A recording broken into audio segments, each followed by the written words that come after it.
السلام عليكم ورحمة الله وبركاته. الحمد لله نحمده ونصلي على رسوله الكريم. أما بعد، قال الله تعالى في القرآن العظيم الفرقان المجيد: بعد أعوذ بالله من الشيطان الرجيم بسم الله الرحمن الرحيم فذكر إنما أنت مذكر صدق الله العظيم. எல்லா புகழுக்குரிய அல்லாஹ்வை புகழ்ந்தவனாக இருந்தவரை ஆரம்பம் செய்கின்றேன்.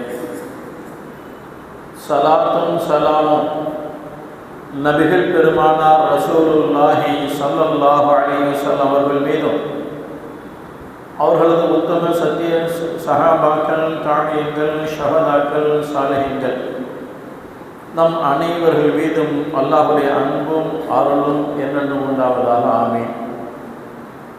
கண்ணியத்துக்குரியவர்களே, அல்லாஹ் நல்லடியார்களே, புனிதமான ஜும்மாவுடைய தினத்தில் அல்லாஹ் நம்மவர்களை இங்கு ஒன்று கூட செய்திருக்கிறார். இதுவும் அல்லாஹ் நம்மளுக்கு செய்த கிருபைகளில் ஒன்றாக இருக்கிறது. குர்ஆன் நமக்கு பல வகையிலே அறிவுரை கூறிக்கொண்டிருக்கிறது. ஆனால் இன்றைய காலகட்டம் யாரும் அறிவுரை சொன்னால் ஏற்க தயாரில்லை. எல்லாம் எனக்கு தெரியும், நீங்கள் உங்கள் வேலையை பாருங்கள் அப்படிங்கிற தன்மை இன்னைக்கு வந்துருச்சு. குர்ஆன் சொல்லுது, உங்களுக்கு இதா நூதிய லிஸ்ஸலாத்தி மின் யௌமில் ஜும்ஆ ஃபஸ்அவு இலா திக்ரில்லாஹ். ஜும்மாவுடைய தினத்திலே அல்லாஹ்வுடைய அழைப்பாளர் உங்களை ஜும்மாவுடைய தொழுகைக்காக பள்ளிக்கு வாருங்கள் என்பதாக அழைக்கப்பட்டால், நீங்கள் உங்களுடைய வியாபாரங்களை, உங்களுடைய தொழில் துறைகளை, உங்களுடைய வேலைகளெல்லாம் விட்டுட்டு அல்லாஹ்வை நினைவு கூறுவதற்காக வேண்டி இறை இல்லத்துக்கு விரைந்து செல்லுங்கள் என்பதாக அல்லாஹ் சொல்லுகின்றான். திருமறை நமக்கு அறிவுரை கூறுகிறது. திரை பெரிய மைதானம் இந்த பள்ளி, முதல் ஒரு சப்பு மட்டும்தான் மக்கள், மற்ற எல்லாம் காலி மைதானம். இப்போ ஏன்னா ஏற்க நம்ம தயார் இல்லை. அல்லாஹ் சொல்லிட்டானா நம்ம விட்டுட்டு வந்துட முடியுமா?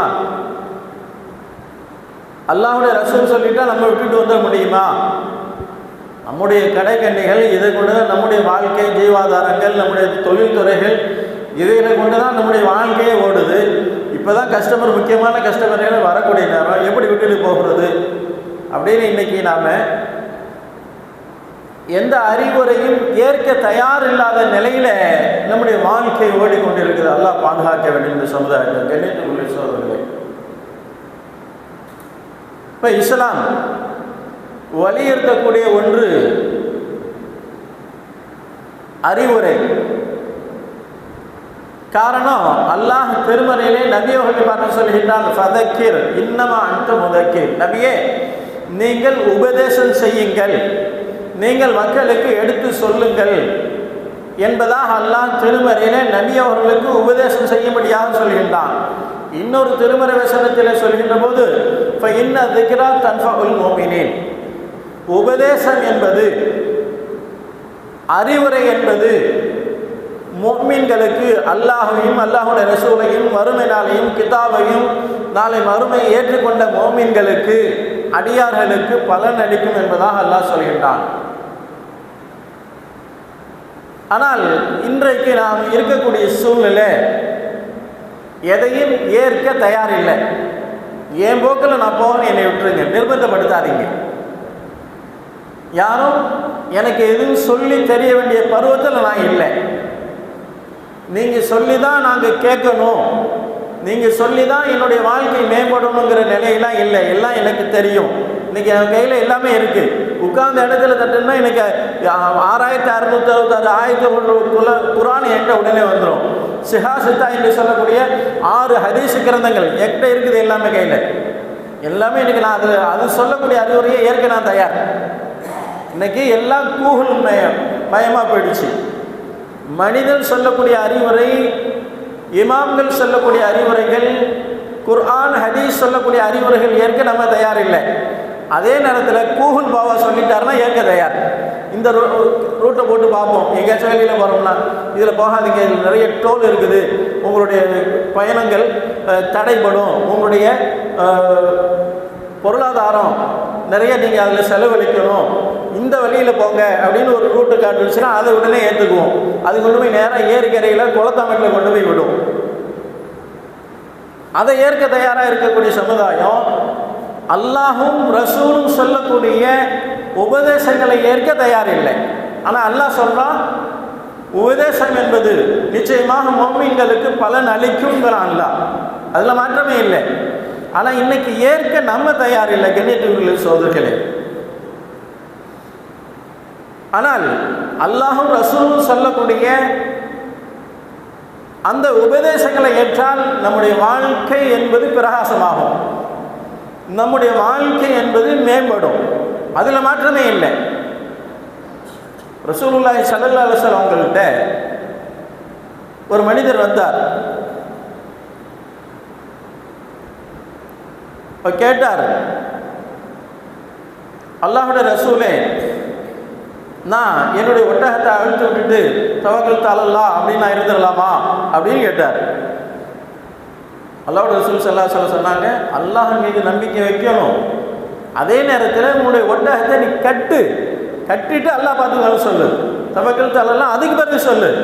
அழித்து விட்டுட்டு அல்லாஹ் பார்த்துக்குவான்னா அது முறை இல்லை. அதை முறைப்படி பாதுகாப்பதற்காக வேண்டி நீ என்ன செய்யணுமோ அந்த காரியத்தை நீ செய். நீ ஒட்டகத்தை கட்ட வேண்டிய முறைப்படி அதை நீ கட்டினதுக்கு பிறகு தவக்கல்து அலல்லாஹ் அல்லாஹ் பார்த்துக்குவான் அதுக்கு மேலே அப்படின்னு அல்லாஹ் மீது அதுக்கு பிறகுதான் நீ பொறுப்பு சாட்டணும். அவிழ்த்து விட்டுட்டு அல்லாஹ் பார்த்துக்குவான்னா இது முறையில்லாத நிகழ்வுங்கிறாங்க அல்லாஹ்வுடைய ரசூல் ஸல்லல்லாஹு அலைஹி வஸல்லம் அந்த சஹாபிக்கு. இப்போ கண்ணியத்துள்ள சகோதரர்கள், இன்னைக்கு நம்ம நிறைய பேர் அப்படிதான் நிறைய விஷயங்களை முன்பின் யோசிக்காம இது மார்க்கத்துக்கு தகுமா, இது மார்க்கத்தில் அனுமதிக்கப்பட்டதா அப்படின்னு எந்த யோசனையும் இல்லை, எதுவுமே செய்யறதில்லை, பார்க்கறதில்லை. இறங்கிட்ட பிறகுதான் ஆஹா இது சம்பந்தமாக குர்ஆன் என்ன சொல்லுது, ஹதீஸ்களில் என்ன இருக்குது, அதுக்கு பிறகு மசாயில்களில் தேடுறோம், அதுக்கு பிறகு வழிமுறைகளை இமாம்கள்ட்ட அணுகிறோம். இப்படி நடந்து போயிடுச்சு, நடப்பதற்கு முன்னமே நடத்துவதற்கு முன்னமே ஆலோசனை கேட்கலாம், அந்த பழக்கம் நம்மகிட்ட இல்லை. ஆனால் என்ன செய்கிறோம், ஏதாவது ஒரு சிக்கலில் போய் மாட்டுகின்ற போது, ஏதாவது மன உளைச்சலுக்கு உள்ளாக்கப்படுகின்ற போது தான் அதை பற்றி உண்டான சிந்தனை, பிறரை அணுகணும், மூத்தவங்களை கேட்கணும், அனுபவசாலிகளை கேட்போம் அப்படிங்கிற தன்மை நம்மகிட்ட வருது சகோதரர்களே. ஆனால் இது என்ன செய்யணும், ஒரு காரியத்தை நிகழ்த்துவதற்கு முன்னாலே, நடப்பதற்கு முன்னாலேயே அதை பற்றி உண்டான சிந்தனைகளை உள்ளத்தில் கொண்டு வரும். இது சம்பந்தமாக குர்ஆன் என்ன சொல்லுது, இது சம்பந்தமாக ஹதீஸில் என்ன நிகழ்வுகள் இருக்குது, நபியுடைய காலத்தில் இது சம்பந்தமாக சஹாபாக்களுடைய வாழ்க்கை எப்படி இருந்துச்சு அப்படிங்கிற நிகழ்வுகளை நாம் அசை போடுவதை மறந்து போயிட்டோம். வந்த பிறகு பார்த்துக்குவோம் அப்படிங்கிற மாதிரி உண்டான தன்மை நம்மகிட்ட வந்துருச்சு. எல்லாம் பாதுகாக்கும். ரசூலுல்லாஹி ஸல்லல்லாஹு அலைஹி வஸல்லம் ஒரு போருக்காக கிளம்புகின்ற போது 2 கவச உடைகளை அணிஞ்சாங்க. போருக்கு போகிறோம், அல்லாஹ்வுடைய நபி அல்லாஹ் பாதுகாப்பான். ஆனால் நபி என்ன செஞ்சாங்க, தன்னை பாதுகாத்துக் கொள்வதற்காக வேண்டி உருக்கு சட்டைகளை, கவசங்களை மேலே அணிகிறாங்க, தற்காப்புக்காக வேண்டி உண்டான ஆடையை அணிகிறாங்க.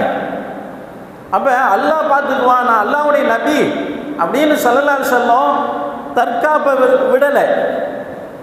அல்லாஹ் மீது உண்டான நம்பிக்கை ஒரு பக்கம் இருக்க, அல்லாஹ் பார்த்துக்குவான், நான் எதுவும் போடலை, எதுவுமே அணியாமல் நான் யுத்தத்துக்கு வரேன் அப்படின்னு ஸல்லல்லாஹு அலைஹி வஸல்லம் போகலை. மாறாக என்ன செஞ்சாங்க, போருக்கு உண்டான கவச உடையை அணிந்து கொண்டு தான் ஸல்லல்லாஹு அலைஹி வஸல்லம் போருக்கு போகிறாங்க. இதுதான் நபி அவர்கள் நமக்கு காட்டி தந்த வழிமுறை சகோதரர்களை, கண்ணியத்துக்குரியவர்களே. அப்போ அல்லாஹ் பார்த்துக்குவான் அப்படின்னு வெறுமனே விடுவது அல்ல, மாறாக நாம் செய்ய வேண்டிய காரியங்களை, முயற்சிகளிலே நாம் ஈடுபடணும். அந்த முயற்சியை நம்ம கைவிடக்கூடாது என்பதை அல்லாஹ் ரசூல் நமக்கு வலியுறுத்துகின்றார்கள். இப்போ இன்றைய காலம் மத்தியில் ஆளக்கூடிய அரசு இந்த இஸ்லாமிய சமுதாயத்தின் மீது மட்டுமே காழ்ப்புணர்ச்சியோடு நடத்தக்கூடிய ஆட்சி முறைகளை நாம் அன்றிலிருந்து இன்று வரை பார்த்துக்கிட்டு தான் இருக்கிறோம். ஒவ்வொரு காலகட்டத்திலையும் முத்தலாக் தடை சட்டம், சிஏஏ, என்ஆர்சி, பசுவதை தடுப்பு சட்டம், இப்படியாக நிறைய நிகழ்வுகள் இந்த சமூகத்தின் மீது திணிக்கப்பட்டு இருக்குது. இப்போ வந்திருக்கக்கூடிய எஸ்ஐஆர், இதுக்கு முன்னால் நடந்த வக்ஃபு திருத்த சட்டம், இப்படி பார்த்தீங்க அப்படின்னா ஒரு சமூகத்தின் மீது மட்டுமே காழ்ப்புணர்ச்சியோடு நடைபெறக்கூடிய ஆட்சி முறைகளை நாம் பார்க்கிறோம். ஒரு வன்மத்தை இந்த சமுதாயத்தின் மீது அரசு சுமத்தி கொண்டிருக்கிறது. ஆனாலும் அல்லாஹ் ரசூல் கற்றுக் கொடுத்த அந்த வழிமுறைகளை இந்த சமூகம் அமைதியாக கடைபிடித்து கொண்டு இருக்கிறார்கள். நமக்கு கோர்ட் இருக்குது, நீதி கிடைக்கும், நியாயம் கிடைக்கும், அதனால் அமைதியாக இருப்போம். இல்லை அப்படின்னா பாபர் மஸ்ஜிதுடைய பிரச்சனையில் பாபர் மஸ்ஜிதுடைய தீர்ப்பில் சொல்லப்பட்ட நிகழ்வுகள் எல்லாம் நமக்கு தெரிந்து கடந்த கால வரலாறு, யாரும் நம்ம மறக்கலை. அப்போ ஒருதலை பட்சமாக பாபர் என்ற அரசர் இங்கே இருந்த கோயிலை இடிச்சுட்டு அது மேலே தான் இந்த மஸ்ஜிதை கட்டியிருக்கிறார் என்பதாக 450 ஆண்டு 500 ஆண்டு பழமையான மஸ்ஜிதை இடித்து இன்றைக்கி அங்கே கோயிலை கட்டி இருக்கிறார்கள். இது தெரிந்த விஷயம், இது புதுசாக ஒரு தகவல் சொல்லலை. இப்போ ஆனால் கோர்ட்டு தீர்ப்பு அளிக்கப்படுது, கோர்ட்டுடைய தீர்ப்பு வெளியாகுது. இது இந்துக்களுக்கு சொந்தமான இடம், இது ராமர் பூமி, இந்த இடத்துல நாங்கள் மஸ்ஜிதை தகர்த்துட்டு கோயில் தான் கட்டுவோம், அது இந்துக்கள்கிட்ட ஒப்படைக்கப்பட வேண்டிய இடம் ராம ஜென்ம பூமி என்பதாக கோர்ட்டு தீர்ப்பு சொல்லுது. ஆனால் யாரும் பொங்கி எழலை, அமைதி காத்தோம். காரணம் இஸ்லாம் அந்த அமைதியை விரும்பக்கூடிய மார்க்கம். நியாயமான வழியிலே போராடக்கூடிய வழிகளை நமக்கு அல்லாஹ் ரசூல் கற்றுக் கொடுக்குறாங்க. வன்முறையை எப்போதும் இஸ்லாம் ஆதரிக்கவே இல்லை. நடந்த யுத்தங்களை எல்லாம் பாருங்க, எல்லாம் தற்காப்பு யுத்தம். இஸ்லாமியர்களை தாக்க வந்த எதிரிகளோடு எதிர்த்து போராட்டாங்க சஹாபாக்கள். பத்ருடைய யுத்தம் என்ன, உஹதுடைய யுத்தம் என்ன, எல்லா வரலாற்றுகள் நீங்க புரட்டி பாருங்க. இவர்களாக சஹாபாக்களாக யாரிடத்திலும் யுத்தத்துக்கு போகல, போர் செய்யல. எதிரிகள் படை திரண்டு வருகின்ற போது தற்காப்புக்காக வேண்டி என்ன ஒரு அடிக்கிறானா நான் திரும்ப தாக்குறேன், அது குற்றமே இல்லை, அது தவறு இல்லை. அப்ப தற்காப்புக்காக நடைபெற்ற யுத்தங்கள் இவைகள் எல்லாம். அப்ப இஸ்லாம் வன்முறையை கையாளல, கையில எடுக்கல. அப்ப தீர்ப்பு ஒருதலை பட்சமாக வந்துச்சு. இந்த சமுதாயம் அமைதி காத்தது, வன்முறையில் ஈடுபடலை.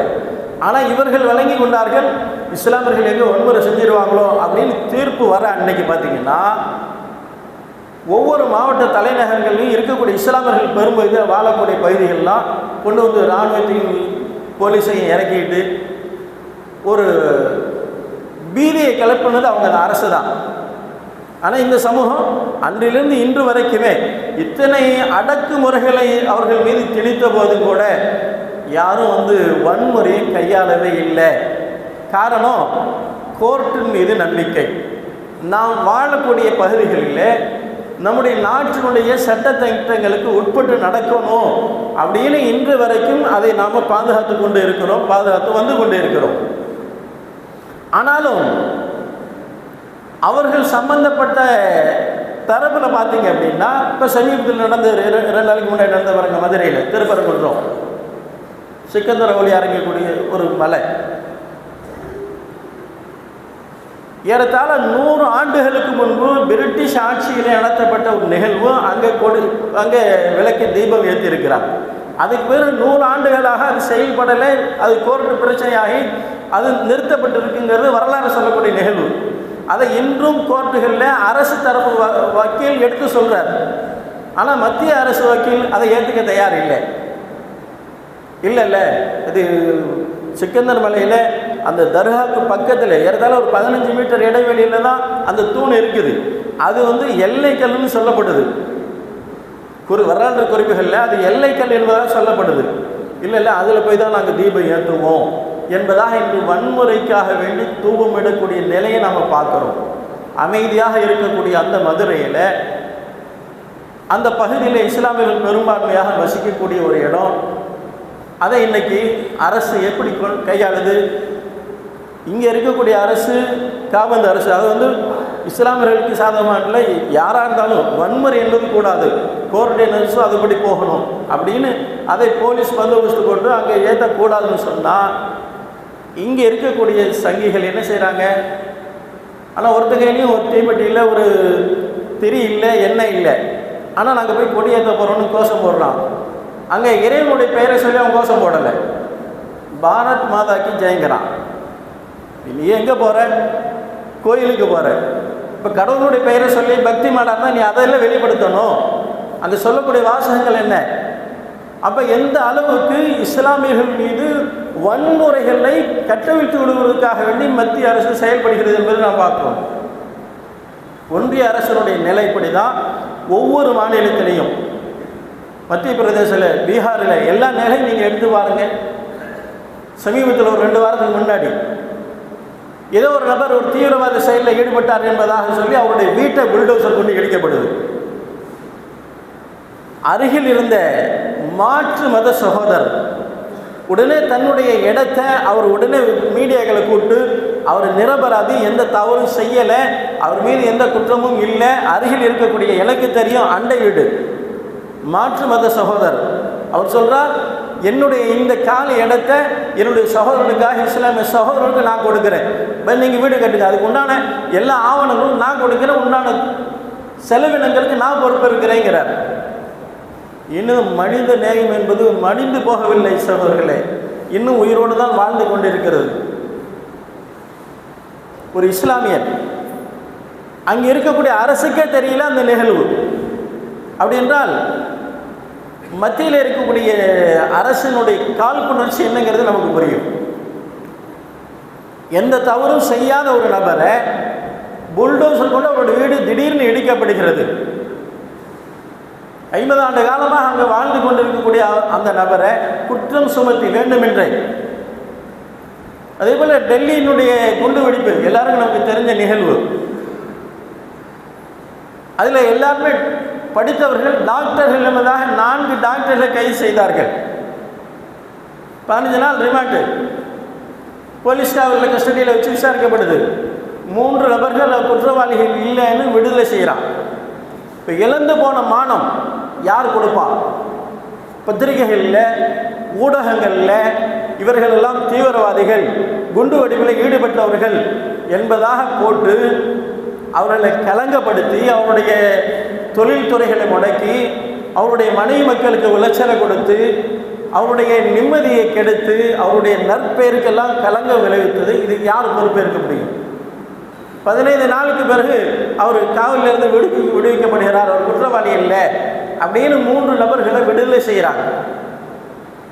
சகோதர கண்ணியத்துக்குரியவர்களே, இப்படி இஸ்லாத்தின் மீது மட்டுமே, இஸ்லாமிய சமுதாயத்தின் மீது மட்டுமே இன்று மத்தியில் இருக்கக்கூடிய அரசு வன்மையான போக்கை கையாண்டு கொண்டிருக்கிறது என்பது எல்லோருக்கும் வெட்ட வெளிச்சம். நடுநிலையாளர்கள் இன்னைக்கு எந்த சேனல் நீங்கள் எடுத்து பாருங்க, எந்த ஊடகத்தை எடுத்து பாருங்க, நடுநிலையாளர்கள் இன்னமும் சொல்லிக் கொண்டுதான் இருக்கிறார்கள். இது அக்கிரமமான செயல். ஒருத்தர் தீவிரவாத செயலில் ஈடுபட்டார் என்பதற்காக வேண்டி ஒருத்தருடைய குடியிருப்பை, ஒருத்தருடைய வீட்டை எடுத்து அவரை நிர்கதியாக்கி நடுத்தருவில் நிறுத்துவது என்பது மனித தன்மைக்கு அப்பாற்பட்டது என்பதாக நடுநிலையாளர்கள், பத்திரிகையாளர்கள் இன்னைக்கு சொல்றாங்க.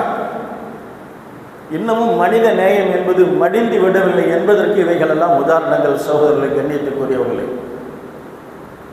ஆனால் இஸ்லாம் என்றுமே வன்முறையை ஆதரிக்கவே இல்லை.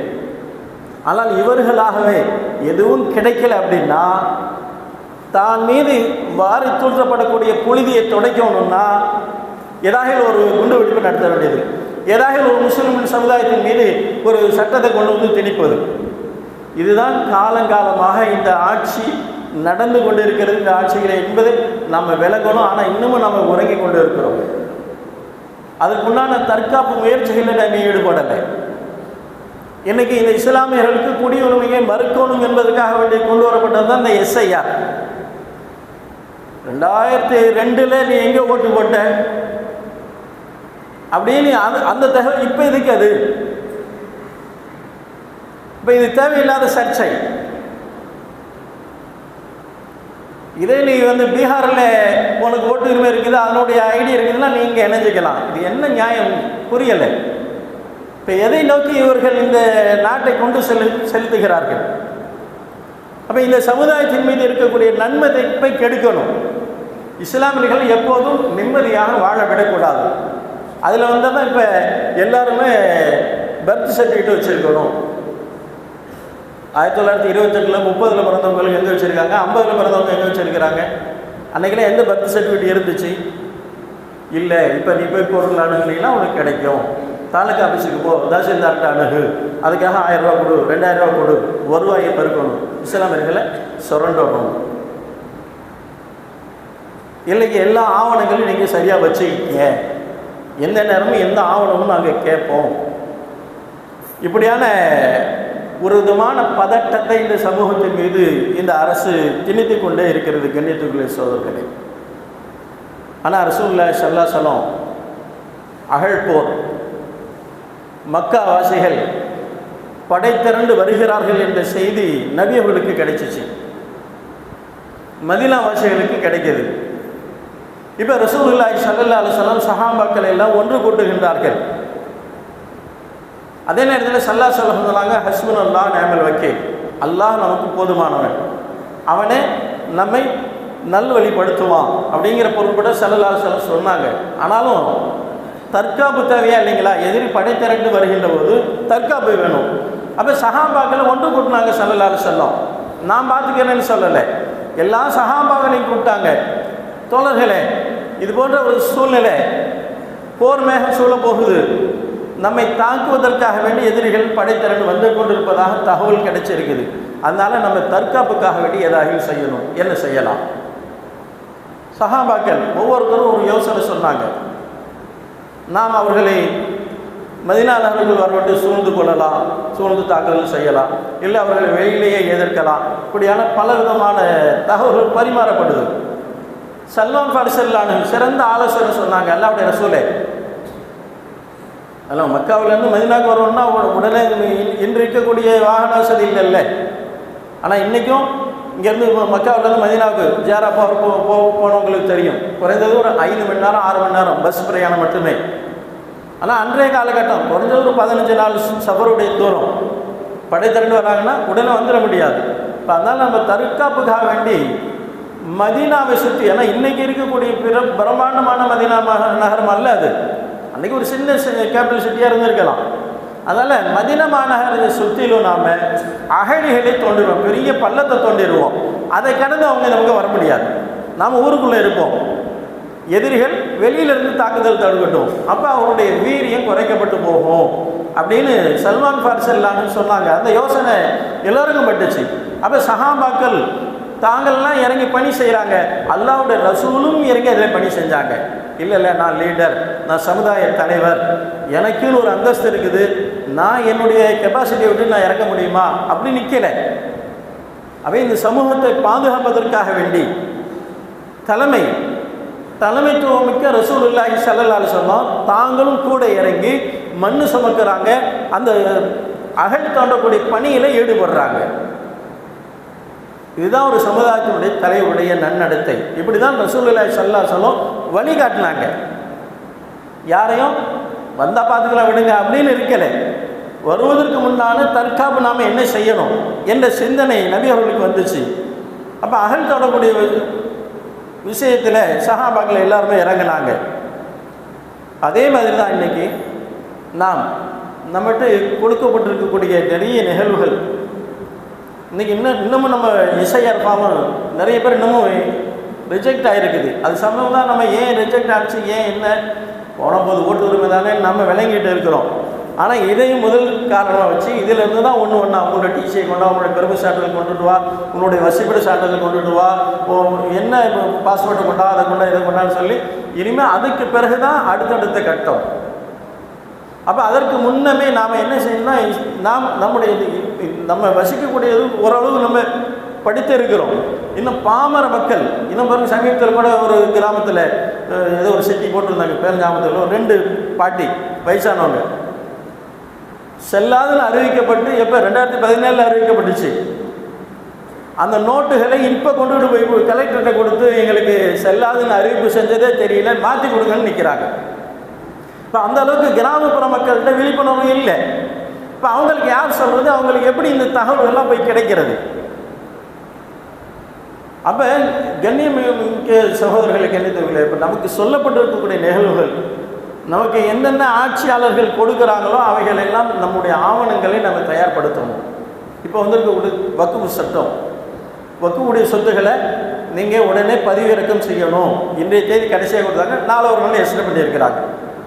அதை முக்கியமான சில கோர்ட்டுகளில் கேஸ் போட்டு கால நீடிப்பு கேட்கும்போது அரசு முடியாது அப்படின்னு சொல்லிட்டு நாளை ஒரு நாள் வக்குஃபுடைய சொத்துக்களை எல்லாத்தையும் அந்தந்த பள்ளி நிர்வாகங்கள் பதிவு செய்யணும்னு ஒரு சட்டத்தை கொண்டு வந்து போட்டு இன்றைக்கி அது ஒரு குறைச்சல் கொடுத்துட்டு இருக்கக்கூடிய நிகழ்வு. மேல்மட்டமாக உள்ளவங்களும் தெரிஞ்சிருக்கும், மற்றவங்களும் பார்த்துருக்க மட்டும் தெரிஞ்சிருக்காது.